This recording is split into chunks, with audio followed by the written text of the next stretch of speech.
like what Gijin Funakoshi said, the founder of Shotokan.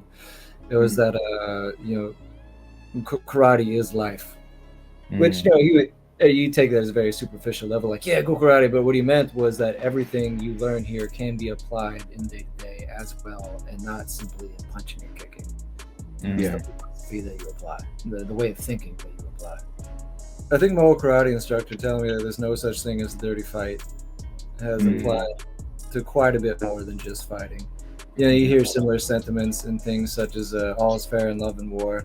Exactly. There's multiple different kinds of aggression and coming head to head, and you realize even in regular social interactions that there's a lot of people that are willing to hit low immediately off the bat. Yeah, and sure. It's definitely taught me to not necessarily keep your guard up, because it's not good to live as a guarded person. Be aware. But it keeps me from being taken off guard, right? It keeps you from being like, oh, they really went that far. Now I'm just like, yeah, that happened. It helps you more get along with it more in the stoic manner of things. You accept it and you move on. Because I accepted a long time ago that just as in fighting, you never know if someone's going to throw some sand in your eye, and it could come at the most inopportune time in your work life, in your social life, among your friends group. Sometimes people just go there, and if you didn't think that was something these people around you were capable of, it's going to be a lot harder for you to accept that and process it in a healthy manner. Welcome to the Warrior's Way Home podcast. What's up, Warriors? Welcome back to the Warrior's Way Home podcast. The basic difference between an ordinary man and a warrior is that a warrior takes everything as a challenge, while an ordinary man takes everything as a blessing or a curse. Paulo Coelho.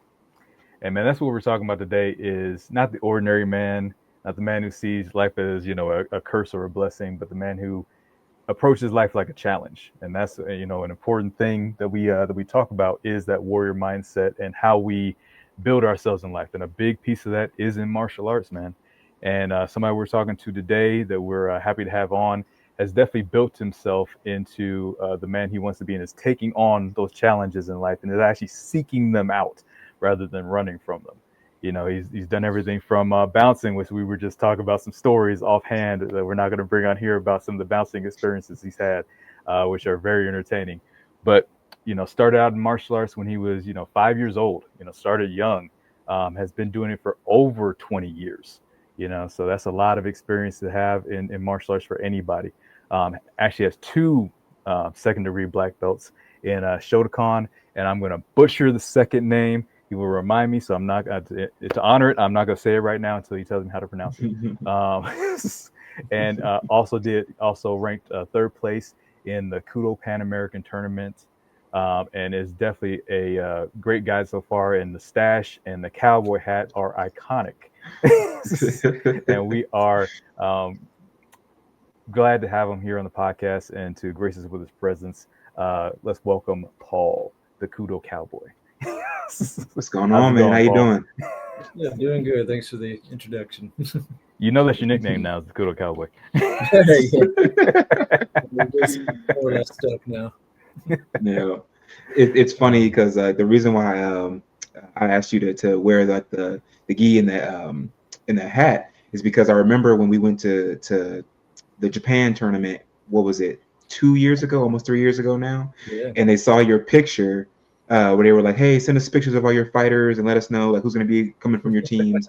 And they saw your picture and they were like, oh, this man has to go on the cover. Like, he's going to be the first, 5-6 fighters that were on it was the mistranslation. So they had a magazine printed out just for the world tournament there in Tokyo. And it said, strong international female fighters. Right, but because the very first fighter that was showcased was a female fighter, but the other 5 were all men. But they didn't differentiate. So we were all female fighters today. People joking. I was like, "Look, man, a win's a win. I'll go in there." Right. He said, "Equal rights, equal less." But now, man, it's always go get that gold. Cool, right.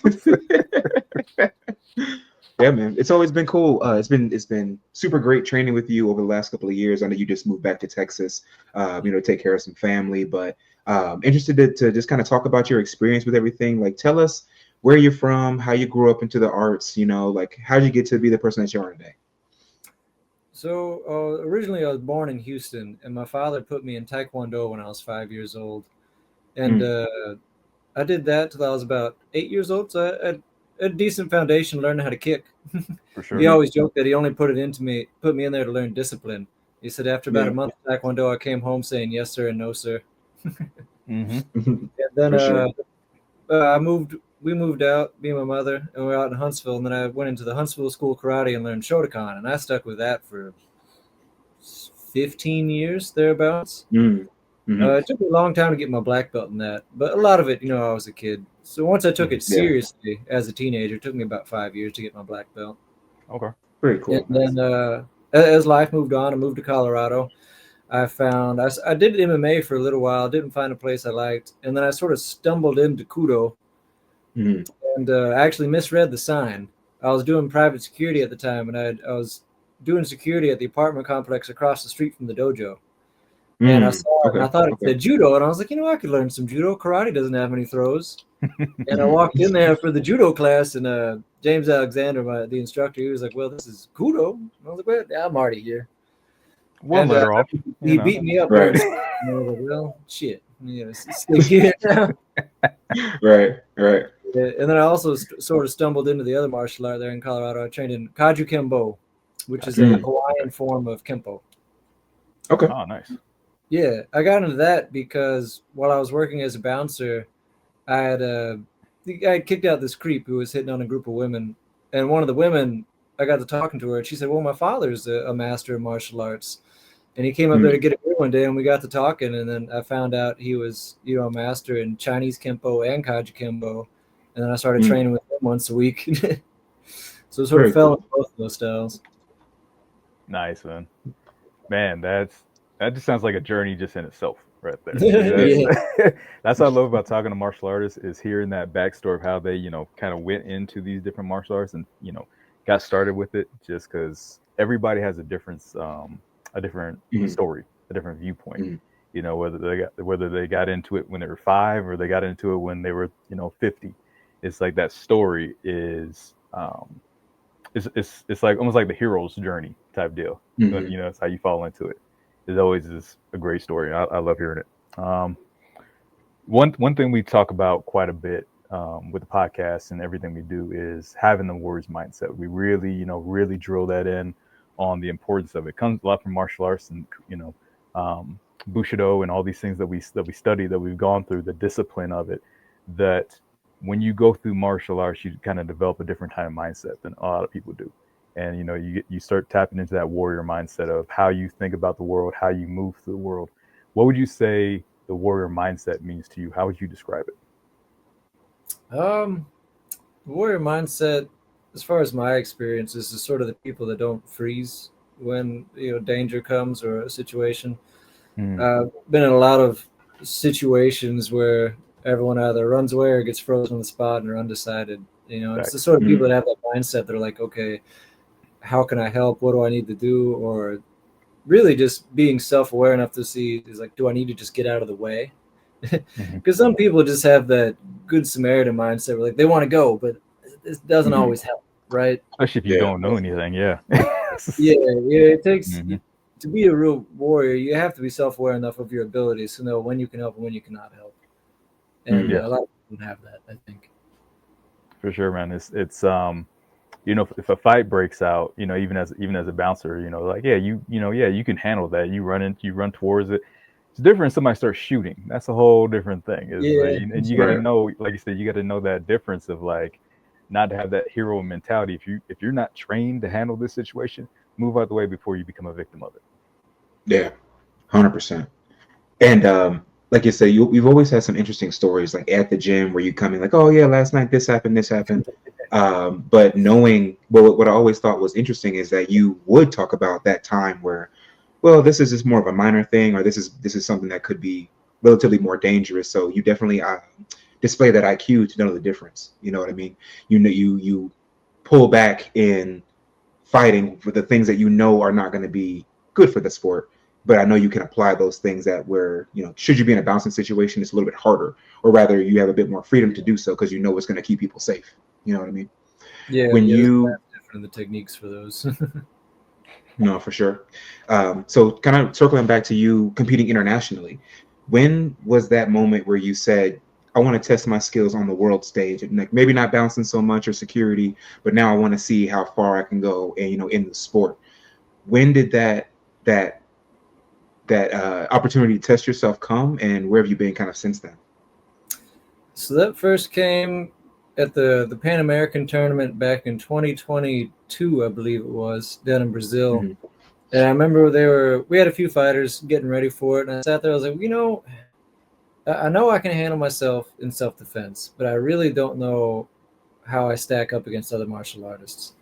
Mm-hmm. And I sat down there to talk with my instructor, James Alexander. I was like, do you think I have what it takes to compete, in the sport stage of this? And he was like, well, try it out. I think you can handle yourself well enough.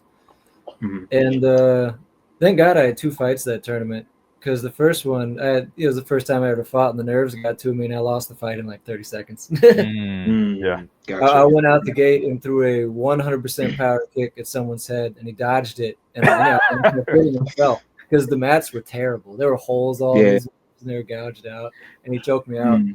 But then I got to fight again that day in the bracket tournament, and then it was just a bare knuckle, or not a bare knuckle, it was a knuckle dragon brawl, and I ended up winning place. And Nice. after I had the juxtaposition of going into the fight scared and then going into the fight calm, I was able to sit there and like, I think I can do this. I'd like to try and pursue this for a while and see how far I can go. So was that your first sports fight? Well, so I had done an amateur boxing match in college. Okay. When all I knew was karate and taekwondo, right? There was a bar in town that did a fight night, and they would get all the fat boys in. So that was my first time ever doing it. But boxing is wildly different from Kudo. You got headbutts, elbows, knees. It's nowhere near the same animal. And then I had done one other competition fight in the Sabaki Challenge. Okay. But the guy who I fought came into that thinking it was a sparring match, and I went in thinking it was a fight. So it wasn't a good test of my ability. I had no idea where I stood. Gotcha. Definitely, man. Definitely. And it's a like you said, it can definitely be a vast difference when you're talking about sparring or competing versus, like you said, a fight. It sounds like you definitely had some experiences on and off the mat. How can I put this? The experiences off the mat, do you think they've built you and given you a different perspective on the mat? What things have you learned having to use these techniques in real life and these different situations? How has that changed the way you approach what you learned in the dojo and how you use it? I'd say so the techniques I use off the mat are generally completely different, although there's been a few things from the sport aspect I've brought into self-defense. I think the biggest thing I learned in the street was how to deal with the adrenaline dump. Okay. The first, I'd say probably the first 3 times I had to defend myself, and the adrenaline hit. It was the difference in your perception, in your actual how you perceive things, is just very profound. If you're not used to it, it can become overwhelming. That's where you get these idiots that say they see red. They're unable to deal with how your vision sharpens. How you get tunnel vision, don't see everything around you, but at the same time, how your hearing goes up, and you can feel the jitters, and it's just because you have so much adrenaline going through you. So I learned to deal with my body's physiological responses from self-defense. So when it came time to get in the ring, it didn't really affect me as much as other fighters, with the exception of the very first time. Yeah, for sure. Yeah, after that, though, it's never bothered me. Nice. Good. Can you kind of speak on some of those techniques that you've used to keep that balance? Because like you said, with the street thing, it's kind of we got to go right now, where with the competition, you maybe have a minute to feel people out. But the common person, I would say, it's all the same. You know what I mean? What's some of the things that you use to kind of keep that calm mind in the heat of battle? Yeah. So as far as technique wise, I use Kaji Kimbo almost primarily for self defense. There's very little of Kaji Kimbo that has came into my sport fighting, and likewise, in my sport fighting, not much of that transfers back into the self defense because usually I can't hurt anybody even if they're trying to hurt me, right? Mhm. So when you learn sport fighting, it's always use this combo to get in, use this combo to cut an angle and take a chin. Right. You know, it's all very offensive style. Mhm. Whereas when you're self-defense, it's going to be more counter fighting.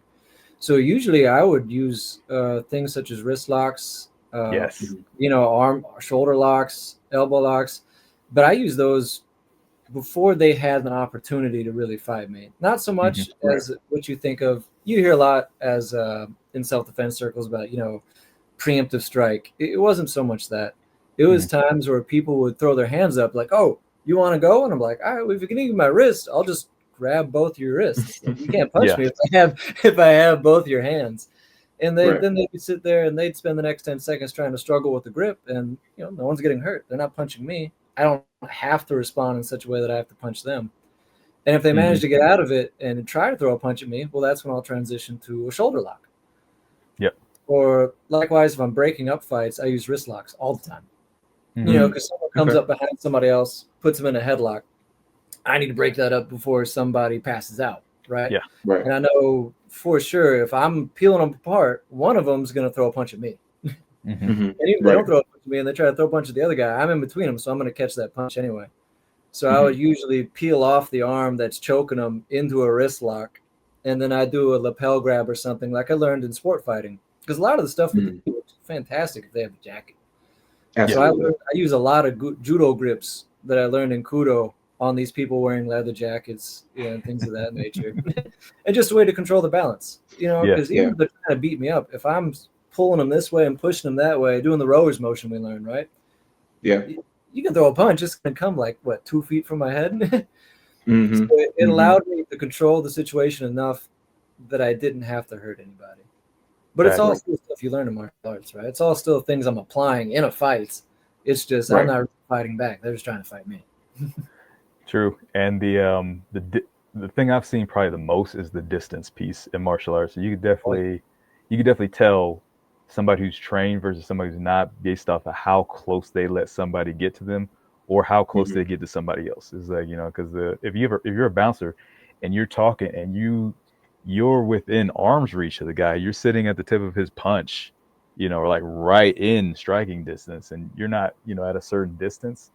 It's like, bro, it's like, what are you gonna do if he decides to just throw that haymaker, or you know, do whatever he's gonna do? It's like, how are you even standing? You know, because I've seen, you know, my martial arts instructor was also bouncing with me, so it was a really unique situation watching him handle certain situations as a bouncer, and versus like him in the dojo or him in the bar. And that was super unique because I would watch the same stuff that he was teaching us in the dojo, and like the way he would stand and the way he would talk to people, how close he would get to people. Like he was big into, like, you know, you're in a bar, it's loud. He would be big into like hand on the shoulder, leaning in, whispering to the person. And I'm like, oh, if you decide to do something, this is gonna be terrible for you. Right. It's like, but it's that control that you don't think is control. It's like, okay, he's already got one hand on your shoulder, and his other hand, the guy's not seeing, his other hand is down by his hand. Yeah, it just immediately stopped the hand from throwing a punch. Exactly. So you decide to try and hop off or do anything. It's like he's gonna do is grab your hand. He's gonna grab your wrist. He's already got your shoulder. He's gonna throw you in a chicken wing and walk you out the door. It's like, but it didn't register. So I sit back and I watch these things. I'd be like, I see why you're doing that. And he walked by and I smile. I'd be like, He's like, oh, you saw that? So yeah, I saw that. I saw. I was like, yeah, I saw what that was. I know. Just certain things, man. It's just it's really interesting how they, like you said, how they can flow from one thing into another thing if you pay attention to what you're doing. I like that scenario because it kind of shows that like everybody knows that Bruce Lee's style was like the intercepting fist, but it was more kind of like how Paul was saying. It's more for that he's already thrown the punch. It's the counter and how to kind of stop him from there. But what you guys are talking about, especially from that self-defense aspect of you intercept it before they even know that they might be in a situation. You know what I mean? You're stopping it at the root, which I think is the best way to kind of think about self-defense versus sport, because the whole point of the sport is that you train for, this thing is coming. With self-defense, you don't know when the fight is coming. It could be, today, tomorrow, a year from now. So you train just for the everyday scenario and the situational awareness and, how am I going to get at looking at your exits and all that stuff. Where with sport, you anticipate you're going to have one or two fights in, a month or so if you get that long. Yeah, or I know I'm going to be doing this thing in Japan in a year. So like, let me go ahead and get ready for that. But when you're training for both at the same time, the way that you have, Paul, how do you keep your mind balanced? Because we talked about the wrist locks and the actual physical techniques. How do you mentally stay in that zone? I do. When I first started, I had a lot of difficulty sort of filtering out some of the dirtier techniques, right? Because I was going to ask you that. Yeah. I was going to ask you that, bro. Yeah. Evan and I had this actually, conversation too. Yeah. My first few tournaments, even with Kudo, I was just racking up fouls. Because it's not something I think about. So, for instance, in the Sabaki tournament, one of the fights, I got knocked down, and I just up kicked with both feet straight to the person's chest and knocked him back like 5 feet, and I got back up, and it was like double foul. I was like, "What do you mean double? You give me a foul for each foot?" Because there was no up kicks allowed in the tournament, but someone was coming in. I was like, up kick, yeah, immediately. So so I don't know. It's gotten to the point where I'll accept a foul or two just because, that's how I'm trained in self-defense. Sometimes the dirty techniques come out. Sure. It's not intentional, so I do my best not to do them. But on the flip side of that, it does, having that self-defense fighting has given me an edge in competition, because I'll see all the dirty moves that other people don't see that are within the rule set, right? So to give an example, I've had dirty moves in all my fights. What's a good example? So in the Pan American, for instance, I was fighting a very mean Bolivian man. He probably had 20 pounds on me, and we went down, and he was trying to put me in an ankle lock, but I grabbed his lapel so he couldn't lean back far enough, and I was like, well, this is jiu-jitsu. The standard textbook jiu-jitsu move is to put your foot in the boot, straighten out your leg, try to position off. But I was like, I got 10 seconds on the ground. I just started just uppercutting the back of his leg. I probably put 6 shots of his hamstring. Yeah. And when we stood back up, he was limping on that leg, and there wasn't. He was limping for the rest of the fight. But I wouldn't have thought of that if I hadn't been the self-defense aspect. Sport fighters, you get so into, I have this escape here, and I need to use this submission here, and I want to do a reversal there. I'm just like, I can hurt him from this angle, It's pros and cons, because sometimes I'll miss a good submission opportunity, but other times it throws the other guy off his game enough that it ends up giving me an advantage. The amount of time I've seen him hands down better than jiu-jitsu than I am, but I'm just, I hit him at angles they're not used to. Yeah. No, for sure. The amount of times I've seen you kick somebody on the ground, like you said, the up kicks, or you'll be, what was it? I want to say California. Yeah, armbar. Yeah, had you in an armbar, and he's just like chopping his leg down on the dude's face, and he's like, "Is somebody gonna stop this?" And he's like, "No." Yeah, he's looking at the ref like, it's not illegal. Right. That poor guy. Yeah, he was a better jiu-jitsu guy than I was. Come to find out, he's competed in jiu-jitsu. He just wasn't used to people dropping their heels in his face when he's armbarring him. Yeah, for sure, man. And that's the big difference with a lot of sports. Is like you have to train for that rule set, whereas with self-defense, you train for life. So all of it has its purpose, but it's really important people understand what the difference is. Oh yeah. So people get mixed up in that when you hear it in martial arts circles. It's the stereotypical response for self-defense versus sport is, "Oh, this is too dangerous to use in the ring." I was like, that's a very superficial understanding of self-defense. Yeah, for sure. Because there's different tools for different situations. This is the big piece. You just got to know what you're dealing with. I remember, the first time that I had a instructor put my arm to sleep while we were training, and So we're standing there, and he's like, hands up. He's like, okay, so if somebody goes to fight you, it's like, and they're gonna throw a punch, how do you keep them from throwing a punch? And I was like, you don't stand in front of them, or you move up. I'm saying all these different answers. You were saying all these different answers. He's like, yeah, that's great. Yes, that's true. He's like, or you could just make their hand not work. And I was like, what do you mean you can make their hand not work? And so he's like, well, go to throw a punch. And I went to throw a punch, and he and he punched me right in the bicep with his knuckle. But he didn't do like that straight punch. It was that boom, where it was that slide with the knuckles. Yeah, you and my arm could just have went knuckles across. Mhm. And I've been so doing that. I'm sitting there trying to pick the arm up, and it just keeps falling. And I'm like, he's like, see? He's like, so now you can't punch with that hand. He's like, now try and punch me with the other hand. I was like, nah, I'm good. Right. Hit But me it's with one of nerve those- techniques. But it's one of those things you don't think about, like watching an MMA guy do or something like that. Where like I watched a fight not too long ago where the guy he started punching the guy in the thigh, and people were like, well, what is he doing? I was like, oh, I know exactly what he's doing. Yeah. He's like, because it wasn't a straight on punch, it was the inverted punch that he was hitting him right in the middle of the thigh. I was like, oh yeah, I know what he's doing. That's not going to end well. Mhm. But it's those things that people don't think about. Like you said, when you're in competition or things like that, if you've trained for certain self-defense situations, people don't think about you punching them in the. I was like, I'm gonna protect my bicep. I don't think about that when I'm in a sports Right. fight. I had no idea he was gonna do that. He's like, throw the punch, cool, bow. I was like, oh damn, okay, yeah. So now I gotta watch out for that too. Yeah. But yeah.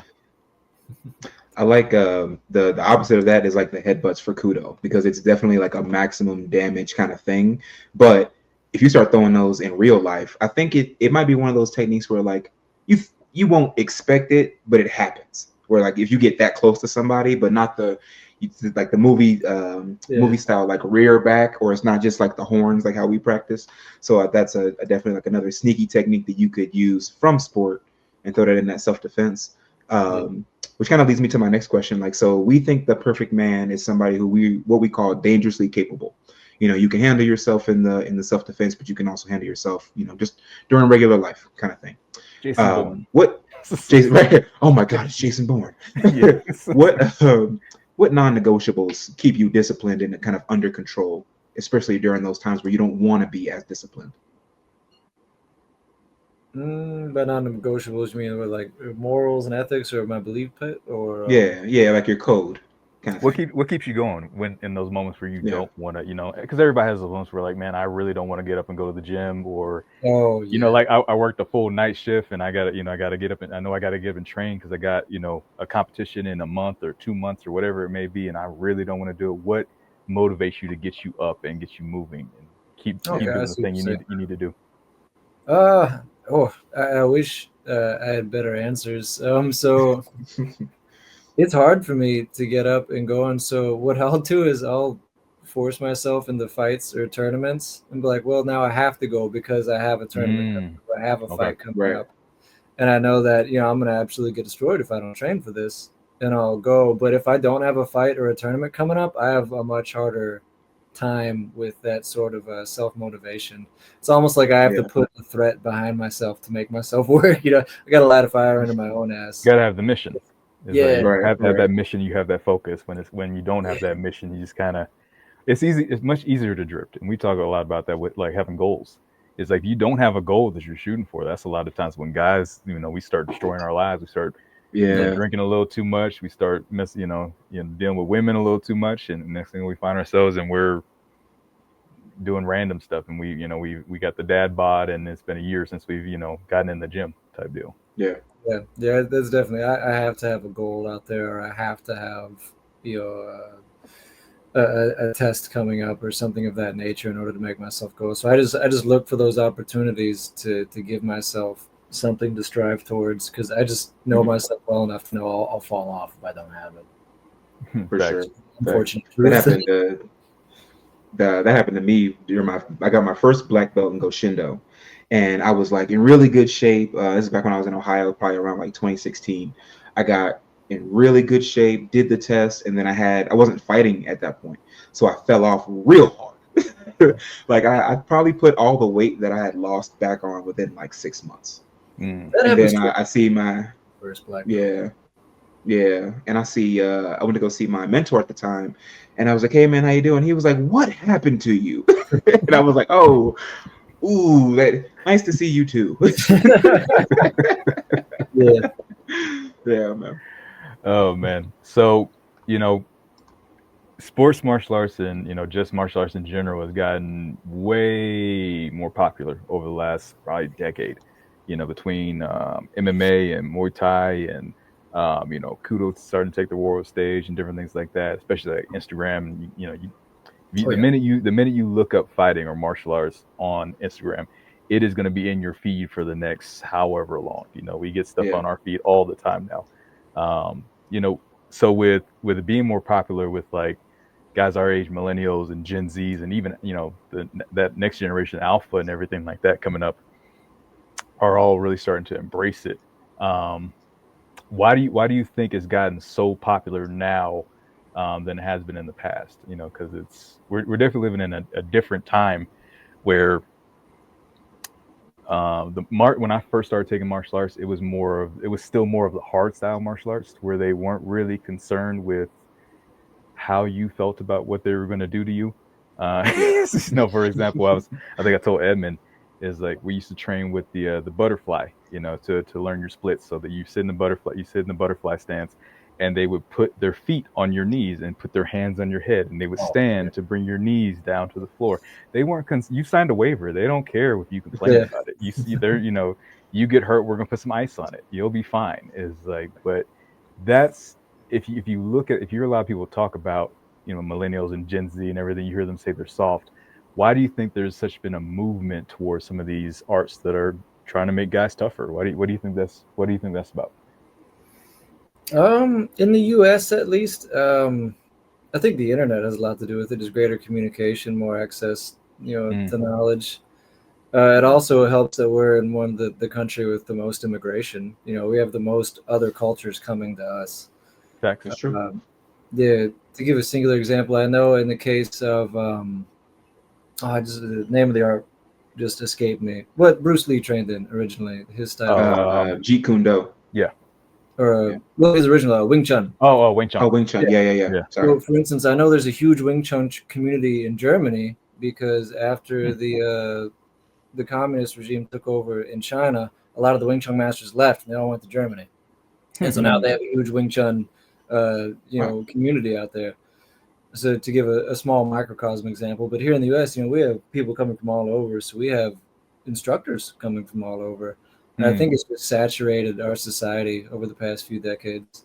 Yeah. It helps that we become more open-minded as well. You can't think of like Brazilian jiu-jitsu, like if that came over in the 60s, like those racists wouldn't have trained in that. Yes. True. It's a mixture of our society becoming more open-minded while also having the influx of that knowledge from other cultures, I think is what's allowed it to blossom. Nice. Do you think the guys are kind of taking we kind of for a little while started shifting towards more, especially in the West, wanting men to be more soft and feminized and everything like that? Do you think there's been a shift that's going back the other direction now with a lot of guys really wanting to start getting into the art at a younger age? Yeah, I think so. You always see that pendulum shift between generations. Mm-hmm. I'm sure here in a generation or two, it'll shift back the other direction as well. For sure. And you see that everywhere. Because even if you look at old writings like from Marcus Aurelius and like the times of the Romans, even then they're like, yeah, these new generations, they don't know how good they have it. Like this is back in my day. Yeah, it's been a back and forth for thousands Yeah. of years. If you read the old, there's the same thing like old Sumerian texts that they've pulled up in the clay tablets. It's the exact same sentiment. Yeah, there's just always been that shift back and forth. Ebbs and flows, people. for sure. Yeah. I would love to see a caveman or a Sumerian etching on a tablet like these kids today and their new technology. Like what? That'd be them funny. in their fire. Right. Yeah, I forget what it was that they blamed them for. I think it was like cuneiform or something. Like they don't even know how to engrave, clay correctly or some nonsense. I just remember cursive. reading Oh man, yeah, that's funny. Yeah. So where have you been?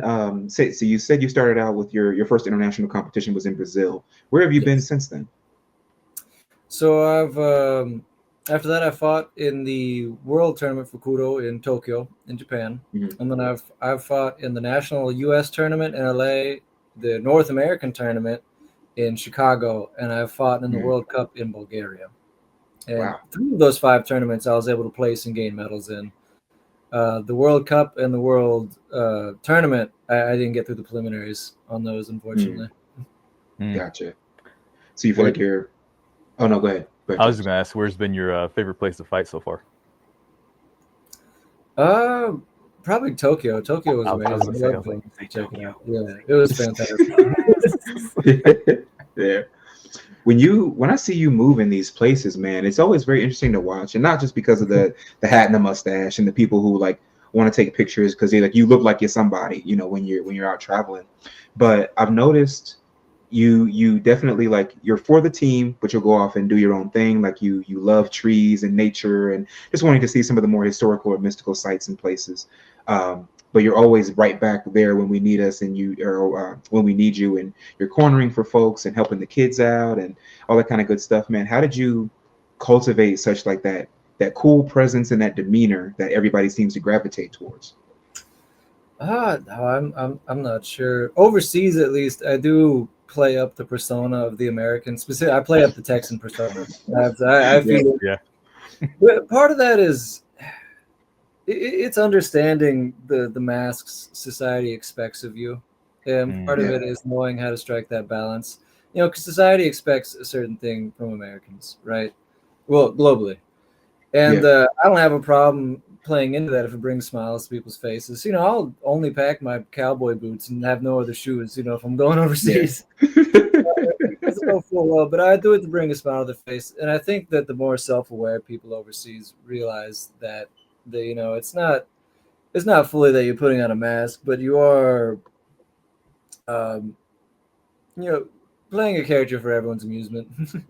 Yeah. But you have to strike a balance between going off by myself and then going off with the team. I always want to be there for the team, and even though I also still want to enjoy traveling. And Right. to be frank, it's hard to enjoy traveling with a whole bunch of kids around.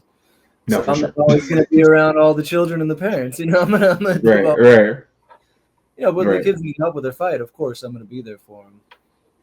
It's No, for just a sure. matter of striking the balance. Yeah. That's great, man. It is true. Like when we go to, I try to be cognizant of that as well when we're traveling. Like I just not to be the typical American and appreciate that I'm even allowed to be here. You know what I mean? Like Bulgaria, we made the best of that. The first time I ever fought my Pan American was Colombia, and that was beautiful. You know what I mean? Like the fish and the people and the little islands that was off the coast. It's like I'm just great. I'm just very happy to be here. Like I don't the winning almost doesn't matter after a certain point. Like you get a couple of days to hang out and do the stuff, and of course you want to give your best. But this is how I travel.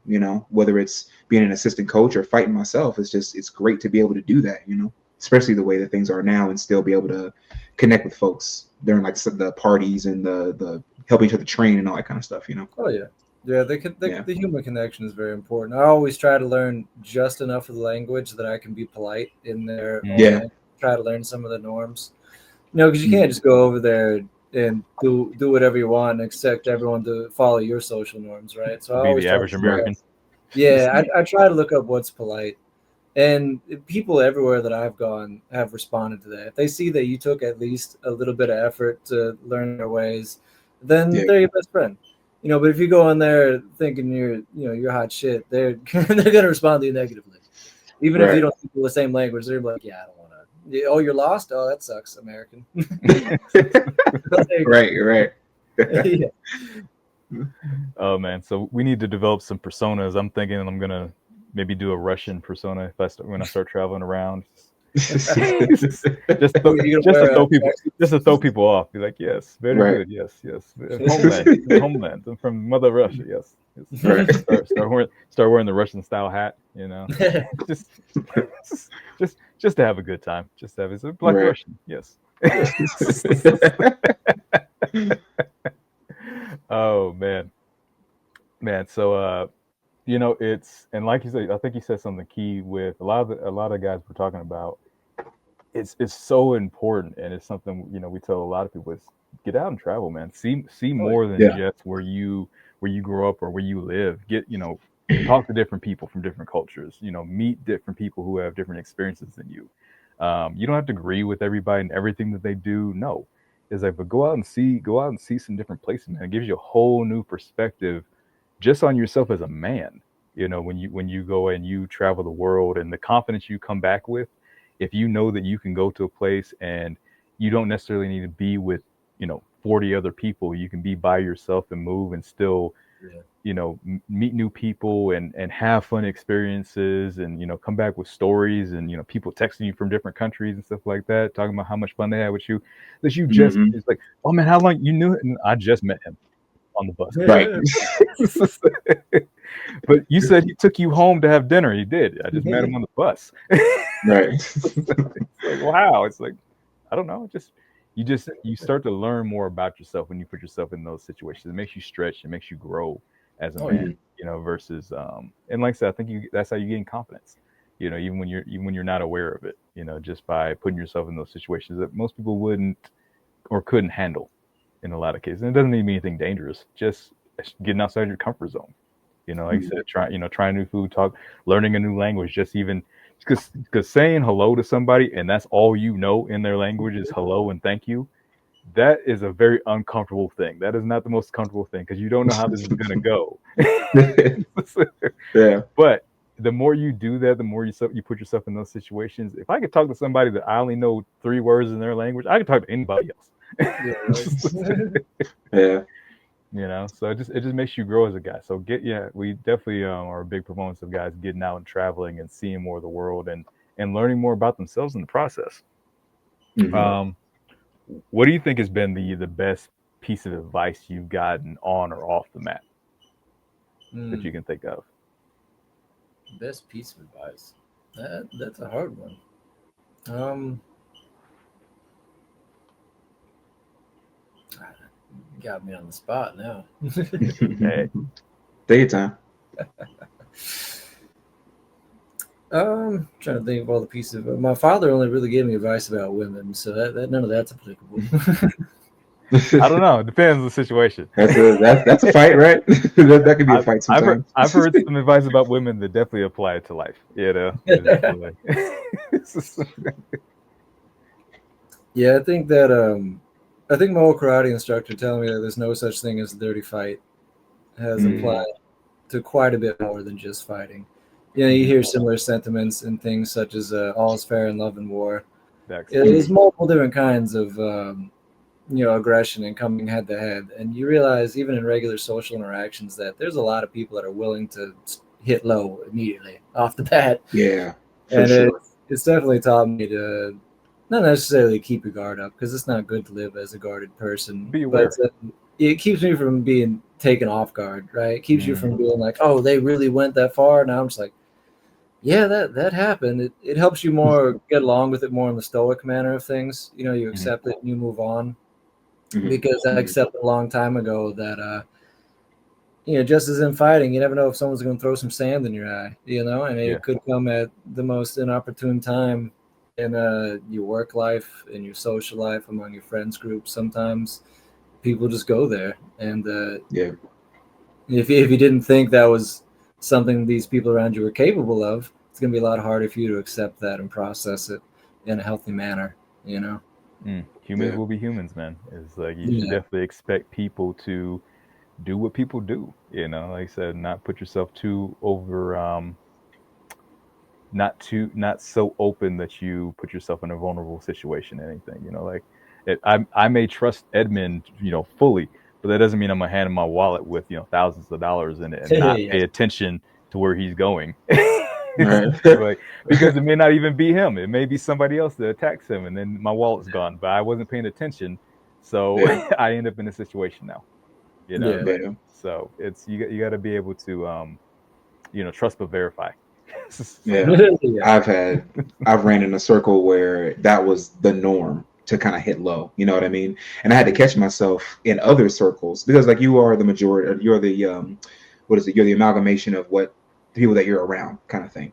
And I would go to other friends groups and then see how they interact, and then there's something in me that kind of brings that to the new group, and it's like, ooh, that's not cool. This isn't the same scenario. And also, why am I hanging around those people who are causing me to be like this to everybody else? So you got to really be careful who you're around, man, because, and that's why I love our group. That's why I love, the Kudo group, because we still train together, we go hard, but it's still that family aspect. If you look out for me, I'll look out for you, kind of thing. And for some reason, that's rarer outside of the dojo. I don't think people get tested enough in those smaller groups to kind of build that. I think it's either you're working together towards a common goal, like you can do in a dojo, or you're only together because it's like that trauma bonding. All this bad thing is happening to us, then we need to stick together to get through this thing, but you're still like infighting. You know what I mean? So it's not cool. But can you tell us about a time where like a coach or an elder corrected you? They gave that tough love, that criticism, and how did you respond to that? Oh yeah, there's been a few times. I think one that is a better story. Quit biting people, Paul. Right. He had me in a headlock. Right. Yeah, I've been corrected on technique, 100 times, and I've been corrected on, fight philosophy a few times. Like JD has been like, hey, you're really focusing on this. You need to focus on that. I'd say in life, my old karate instructor, who was really a father figure for a long time, because I trained there from 8 years old to 23 years old. Yeah, Sure. so we became pretty close. I remember the first time I ever got in a street fight. I was an idiot 18-year-old kid, and I got knocked out. I had a concussion, and he wouldn't let me spar for like 2 months. He was like, "No, you got in the fight. Like you can't fight until your brain heals." But he was nice enough not to really have that talk with me about everything else associated with it until I had gone through the period where I could actually begin training again. And then we sat down and was like, you can't be running around wild like this. You can't be doing these dumb things and doing all this social posturing, because you're a stupid 18-year-old. It's all about your image at that point. Yeah. What was that quote? If you want to find the most the weakest guy in the room, toxic masculinity, you go look at a bunch of teenage boys. Yeah. It was caught up in that because I was 18, and my coach was the one who really shocked the system. He was like, this is what you think is manly is not manly. Like this is not what you should be striving for as far as a masculine image. Like a real man doesn't get caught up in this nonsense and tries to fight someone. Because I tried to fight a linebacker who was twice my size, so obviously I got knocked out. Real man doesn't go chasing that, and that put me. I still made some more mistakes in my early 20s, but it put me on the right path that I was able to clean myself up later on in life. Good stuff. Definitely, man. I actually had my sensei said something to me not too long ago. I think it was during we actually interviewed him here on the podcast, and I was talking about how whenever when we were bouncing, whenever I was about to get into something was about to happen, he would always pop up and be like, no, and kind of move me out of the way and deal with the situation. I'd be like, I said, you never let me have any fun. I said, you're always stopping me in situations. I was like, and that's not like I was looking for those situations to pop off. I was, doing my job, trying to de-escalate. Yeah. But when I knew the guy wanted to take it there, I was like, finally, yes. I get to try that move we practiced last week. But he would pop up and I'd be like, you never let me have any fun. And I was like, yes, all the time. He's like, because I knew what you were capable of. And he's like, and in that situation, and I knew what he meant by that. And in that situation, I was trying to, I think I had something I was trying to prove to myself in some of those situations at the same time. And I think he saw that as well, that I was probably going to take it a little farther than was necessary. And he's like, yeah, we're not gonna do this. So yeah, man, having those male figures is super important. And it's for any single moms or anything like that or single dads, hell, who are watching this, who don't have that for their sons, especially.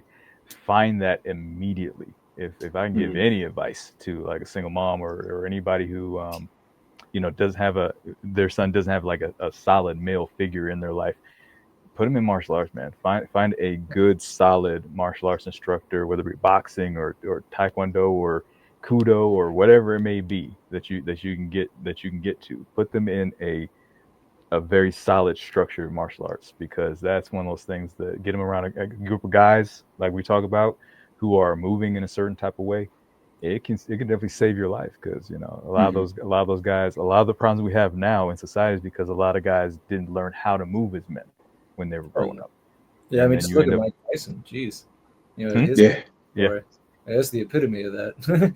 Facts, He'd man. been arrested how many times before he got a boxing coach? Yeah. For And sure. imagine what kind of monster he would have been if he never met him. Yeah. He probably would have had all that same power, but just none of the skill, and he'd just be knocking guys out left and right. Like, it would just be natural ability. Yeah. Mm-hmm. So if we were to make martial arts, or I'm sorry, if you had the power to make martial arts mandatory, like every kid had to take something for at least a year, what would that be for you? What would you make everybody take? One of the more traditional styles, I think. I wouldn't do anything like MMA and I don't think jujitsu either. Jujitsu is only good on one-on-one. I think I'd stick to something that was more on the discipline aspect. I feel stereotypical to say karate just because I have a karate background. Yeah. But I know one of the things it's the kata. I think helps Yeah. people from hurting each other. Like one of the things I've noticed training in MMA gyms and training in Kudo, which brings in MMA fighters and people that don't have that traditional background, a lot of them don't know how to go light with their training partners, right? Facts. They have slow and they have fast, and their fast is always very powerful. But in kata, you learn how to stop your punch, just here, and have your arm just there and your hips just there, and you learn that bodily control, the minute control of your body. And I think that the ability to control your body in that way is very good for kids, especially considering they're going through changes in their body. But also it teaches them that's a good point. control themselves, because there's times that you want to throw a punch full power and there's times you want to throw a punch half power. How many times you've seen people messing around with their friends, they punch them in the arm and they realize they hit them way too hard and now their friend's bruised, right? It's because they don't have control of themselves. I think it's very important for kids and teenagers growing up to learn how to control their body in that way. And I think the traditional styles that focus on the minutia would be better of that than some of the more modern styles that you see. Like wrestling is good. It's not going to teach you how to control yourself in the same manner that, say, any version of karate would do, or Tang Sudo, or any of those. Definitely. I think I think you said something important. The wrestling piece. I've met a lot of wrestlers. Going through high school and stuff like that. There seems to be a difference with I would say probably with the ego that's in wrestling compared to, like you said, you get humbled a lot more in traditional martial arts than I think you do in wrestling. And like you said, that control, having to go slow, because a lot of times in wrestling it's that fast pace, boom, hurry up, pin them, blah blah blah, explosive. Like you said with the martial arts, especially with the kata. I'm so glad you said that. I think that's such an important thing that you mentioned. That is that control, learning that control of your body, but also your mind. Having to do sit in horse stance and do repeated punches over and over and over again, until you don't know that. It's like, are we done yet? It's like, I'll tell you when we're done. It's like, you'll get done when I'm tired type deal. It's like, you don't know when this is going to end. You just got to sit there. And if you go to stand up, it's like those legs might get tapped with some bamboo. They might not be doing that anymore. I don't know if they are or not. But yeah, that discipline is key with that, just being able to, because the mindset you have to be able to go through this kata. And I do remember when I was a kid going through it, and it could feel so slow where you're going through, like, slow punch, boom, boom, number 2 going through. And it's like, we're only going to 10, but it feels like it took us 10 minutes to get there. And as a kid, that 10 minutes feels like an eternity. So that's definitely key. I said sumo though when I was like, I think you should go throw kids in sumo. That's just because I wanted to see them fight a mountain of a man. Like, you're 5'2" boy, go fight that 6 foot 400 pound man. We had a conversation at the gym actually just this week with Sensei Bernard, who I'm trying real hard to get him on the channel as well. I think he has a lot of good insight. But we were actually talking about kata, and we were talking about he had done a black belt test, I believe, in another country, in Europe, I think, and he had talked about how these masters that they're up there, 2, 3, 4, 5 degree black belts in Kyokushin, but they don't have the fundamentals down. They don't have the katas are not perfect, or they're not given leeway, but they're taking shortcuts. You know what I mean? To try to get that. And when you've been doing it for so long, you would think that when you get to that level, like it all just comes naturally. But that's a good point. Is that people don't have the patience for the kata. I know I don't, and that's something that I got to work on. Because that's more discipline, and like your goal should be to be a complete martial artist. That's the basics. That's the kata movements, and that's the fighting itself. But a lot of people focus so much on the fighting aspect. They think that if you're good at striking and grappling and the submissions, then that makes you complete. Where it's a lot broader than that. You do need the discipline and the control and the body mechanics and all that kind of stuff, man. But you're right. They should teach it more to kids, or at least to like young adults, because their body is going through so much. I think even subconsciously, if they can just get a hold on that one way or another, they would be in a lot better space mentally. Because boxing and wrestling were my answers. I'm like, yeah, teach them how to throw hands and shoot the double and dominate and get out of there. But yeah, like the discipline, the mental fortitude that you need to be even to like engage with that is far more important than what you're actually doing. Yeah, because the physical skills can drain away from kids. Boxing and wrestling, that's really all you can do to defend yourself. If you want to be good at self-defense, just do boxing and wrestling for 6 months. You'll be able to take 90% of the people on the street. Right. But you get out of high school, you don't train that, those skills will leave you. But, if you get drilled discipline into your head as a teenager, that's going to stick with you for decades. For sure. Definitely. So we have a saying on the channel that we always close out with this is better to be a warrior in a garden than a gardener in a war.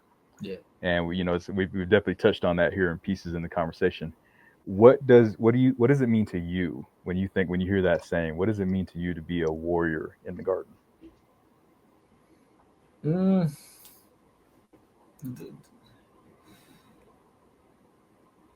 So to be a warrior in a garden, to me, it means being, self-aware of who you are and your abilities, right? Because the warrior, they know how to move without hurting anything in the garden. They're not going to move through and kill a delicate plant, for instance. They're aware of themselves and the way they walk through life. They're aware of how they can and cannot respond. And if something bad were to happen, they're able to respond to it. But even if nothing bad happens, you still have those skills from being a warrior to help you navigate through life in a beneficial manner. Whereas if you don't have those skills, not only will you be caught out if something bad or if a crisis situation occurs, you also don't have the benefits that help you in the other aspects of your life as well, such as discipline we're talking about. The gardener may not have that discipline in this metaphor that would have to say, to keep watering a plant every day or something of that nature. It's much more than just fighting, becoming, the warrior archetype. There's so much more that comes around it. It's like what Gijin Funakoshi said, the founder of Shotokan. It was that karate is life, which you take that as a very superficial level, like go karate. But what he meant was that everything you learn here can be applied in day to day as well, and not simply in punching and kicking. It's the philosophy that you apply, the way of thinking that you apply. Yeah, love it, man. Love it. Oh man, this has been a great conversation, bro. We're definitely going to have you back on again because we definitely got to dig into some more of the stories, maybe some of the bouncing stories and stuff like that. But man, it's definitely been great. What is? Do you have any prospects for any new competitions or any fights hit in the future? It doesn't need to be like the next month or anything like that. But I think we spoke to another Kudo pro, and he was talking about, I think there's a fight they're going to be looking at doing, I think next fall or something like that. I mean, wasn't it? Yeah, we talked to Will Mura out of Anaheim last week, and he was saying that they're going to have either some seminars or something going on in the fall, but there's for sure Japan in 2027. Are you going to compete in that one? I'm up in the air with Kudo because my body type is so strange with that rule set. Because it's your height in centimeters plus your weight in kilos, and that's fine if you're stout. But if you're tall and skinny like me, every inch I have on someone, they can have 5 pounds of me. Now I'm 6'5" and 160 pounds. So every time I fight in Kudo, I am minimum fighting people 20 pounds heavier than me. Ooh. Right. Yeah, right. And I'm getting real tired of fighting people 2 weight classes above me. That's fair. Understandable. That's fair. But we have that. So, maybe. Yeah. I think what I'll do is I'll do the next national tournament for sure, and then I'll decide if I really want to go. I might just do the Pan Americans in the nationals, and I don't know if I'll go over to Europe or Tokyo again. Because you're really fighting beasts that outweigh me by like 30 pounds with weight cuts over there, like people who know how to cut, know how to train the carbs. Like my body type just doesn't do that. So I'm thinking about trying my hand at MMA. Yeah, I'm training with MMA gym out here in Texas. Nice. I've been waiting for my leg. I pulled a muscle in my thigh, so I haven't been doing too much. Gotcha. Now that I'm healing up, I think I'm gonna start training real hard for a month and talk to my coach about getting a fight. Because I'd much rather fight someone in my weight category. No, for sure. Know your weapon. Yeah. I was gonna say with that, you got that 20 kilos rule in Kudo though. Like groin strikes are legal, so you use some of that self defense in there too. Nah, man. But yeah, Paul, thank you so much for coming on and being a part of this conversation, giving out your wisdom and letting us know kind of your history in all these different arts. I want to check out more about Kaiju Kembo. So if you want to leave some resources for that, we can talk about that at a different time as well. But is there any last words you want to leave our audience, and where can they find you if they want to know more? Yeah, I'm not too big on social media. I have an Instagram page that just has my fight reels. It's really all I use it for, and my algorithm on Instagram only shows me fighting and drilling, and I learn new techniques. Right, and it's _tall _Paul _ so just tall Paul, bracketed in by these underscore marks. For sure. Excellent. And we'll link you down in the description for the episode as well. Yeah, for sure. Thank you. For sure, brother. Yeah, it was a pleasure talking to you. Thanks for having the conversation with me. Definitely, man. Definitely. Yes, and then until next time, guys, remember, it's better to be a warrior in the garden than a garden of war. Check you guys next time. Take it easy, guys. Pleasure.